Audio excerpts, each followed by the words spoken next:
Bonjour les amis, je suis très heureux de vous rejoindre par cette petite vidéo. Vous savez que le dimanche, je célèbre d'habitude la messe avec une assemblée assez importante et puis avec vous, notamment au moment du dimanche des familles. Et puis comme vous, je suis confiné, si bien que le dimanche, je célèbre la messe tout seul dans l'église totalement vide. Mais je la célèbre pour vous et à communion de prière avec vous. Souvent au dimanche des familles, j'ai l'occasion de faire une homélie pour les enfants. Mais là, comme vous ne pouvez pas venir, je me suis dit que c'est moi qui allais venir à vous grâce à cette petite vidéo. Et je voudrais aujourd'hui vous faire un petit commentaire sur l'évangile que vous avez dû regarder en vidéo sur le site de Théobule. Saint Jean raconte un moment de la vie de Jésus un peu difficile. Il vient de perdre un très bon ami à lui. Il s'appelle Lazare. Lazare, il a deux sœurs, Marthe et Marie. Et Jésus vient d'apprendre la mort de son ami Lazare et il est dans une peine énorme. Et Saint Jean nous dit que Jésus se met à pleurer. Il verse des larmes. Il pleure parce que son ami Lazare est mort. Il pleure aussi parce qu'il voit la peine des gens autour de lui, et notamment de Marthe et de Marie. Et puis je pense aussi qu'il pleure un peu parce qu'il s'aperçoit que les gens croient que tout est fini pour la vie de Lazare, que la mort est le dernier mot de sa vie. Ce qui me touche dans cet évangile, c'est d'abord les larmes de Jésus. On voit Jésus qui pleure. Voir Jésus pleurer, ça veut dire que Dieu pleure. Ça veut dire que Dieu, il est ému par rapport à ce qu'on vit. Il est touché par rapport à ce qu'on vit. Il est remis aux entrailles.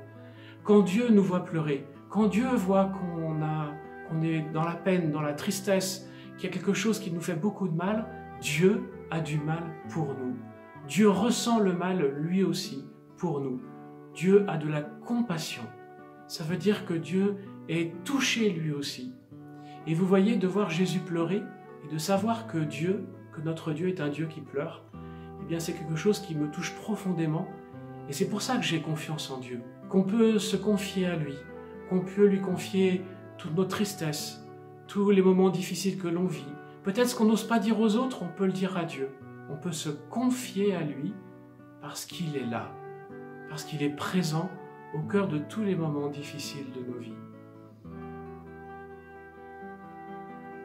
Ce qui me touche aussi dans cet évangile, c'est de voir ce que va faire Jésus.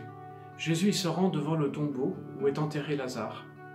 Et là, il va redonner vie à Lazare. Je pense que Jésus, il ne fait pas ça comme ça par hasard.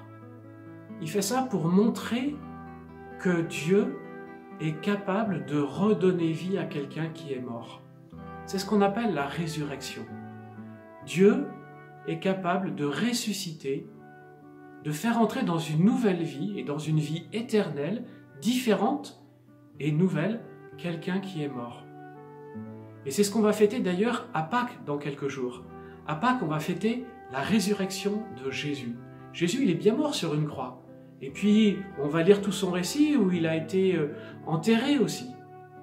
Pourtant, 3 jours après, beaucoup l'ont vu ressusciter. Voyez, pour moi, la mort, c'est comme un mur. On a l'impression que la mort, c'est la dernière chose de la vie, qu'il n'y a plus rien après. Comme si on heurtait de plein fouet le mur qui nous stoppait net, qui stoppait net notre vie. Mais Jésus, il a ouvert une porte dans le mur de la mort. Et désormais, eh bien, notre vie se poursuit après notre mort. On vit comme des ressuscités. C'est ça la vie éternelle. C'est ça la fête de Pâques. C'est une très grande fête. C'est la fête d'un Dieu qui prend soin de nous, d'un Dieu qui meurt pour nous et pour nous donner la vie et la vie éternelle. Voilà, je vais vous laisser sur cette bonne nouvelle de l'évangile d'aujourd'hui. Je vous souhaite un très bon dimanche. Prenez soin de vos frères et sœurs, prenez soin de vos parents, vivez des moments de qualité, des bons moments entre vous. C'est si important de prendre soin les uns des autres en ce moment. Amen. Bonne journée à vous.